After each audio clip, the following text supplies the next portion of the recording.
RCM kil photo nào mà kil phải gì RCM môi còn chuột tọt đốn hay RC ta tọt đốn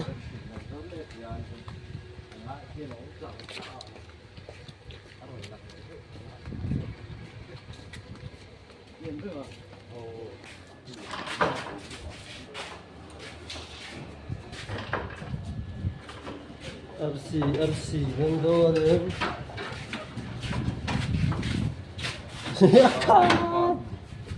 lúc cài để về bốc nè nè mùi sắc không số là chỗ sẽ còn thang thôi đó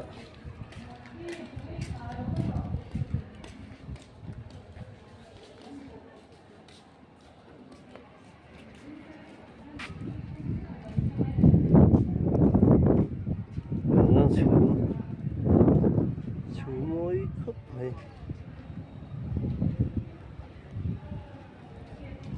chú mà ngồi đó đây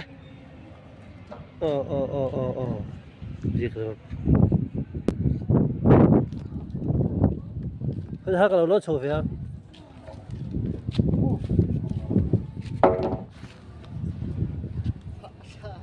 lưu ra biệt độ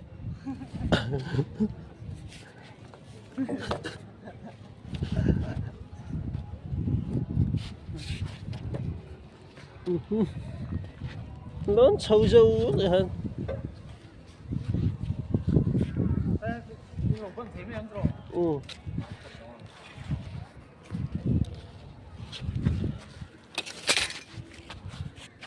cái chân này là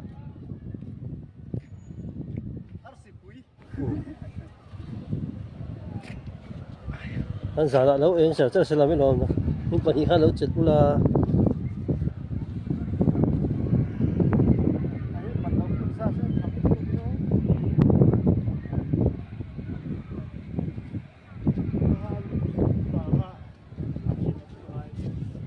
cha chính hình đặt chính phân đồng so cái biết đấy nó sẽ là tệ luôn à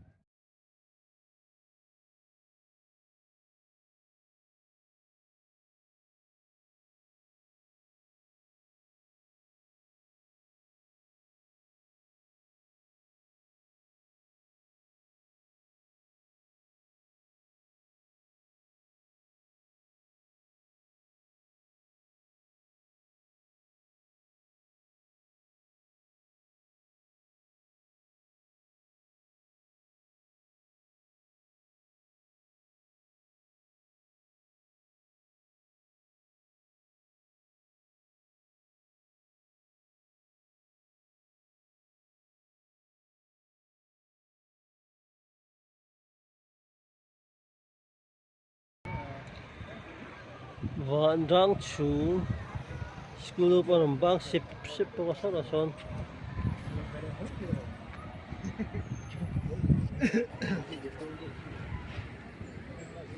ngồi khúc mày chú tâm lứt tập chú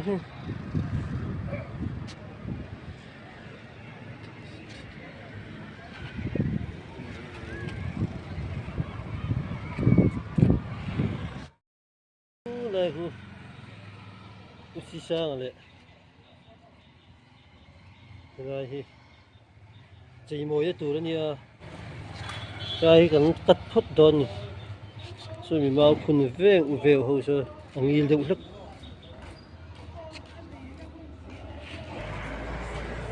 đang ăn tròn ra suy hi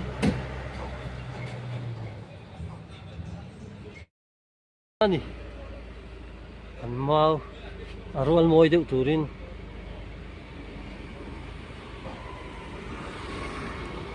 Mau tan. Van rang chum. Mau.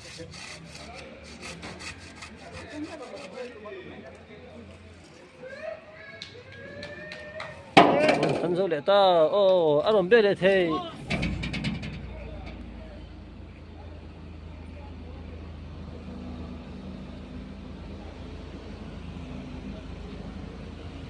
Sao hả, phải chụp à?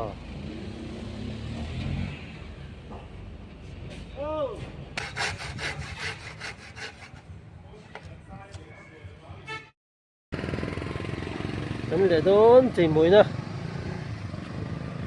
Chỉ mũi thì em sắp bắn lọc một luôn.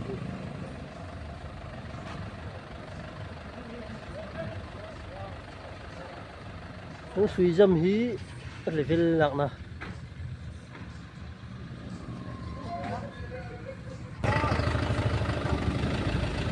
Rồi phải nó pu bộ. Sao sao vậy?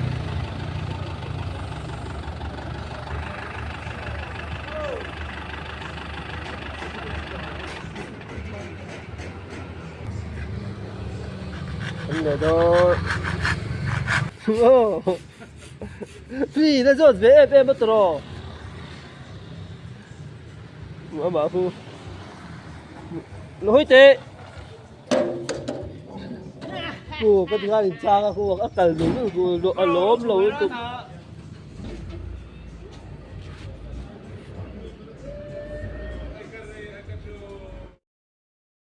Khát lệ trên tao mày.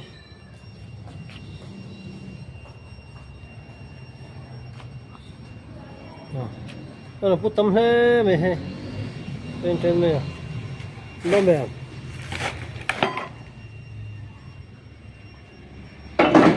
Nó mềm. Phê lệp. Cái nào là chỗ đó phê lệp chuyên môi tụ cả hay. Phê lệp chuyên môi tụ cả lục chuột lấy cái nào. Cái này cái thọ, tôi cái thọ tiêu mấy cả. Cái cái phục tiêu đó nhỉ. Xem phê lệp lùm ai. Phê lệp ni lùm ai. Cái nào chỗ đó chuyên môi viết không? Phê lệp chuyên môi tê tiếng. Vinh lên bên hạt tang hay là gì? Anh hiểu đó nhỉ? Anh chung mam đó nhỉ? Lên bên hạt tang.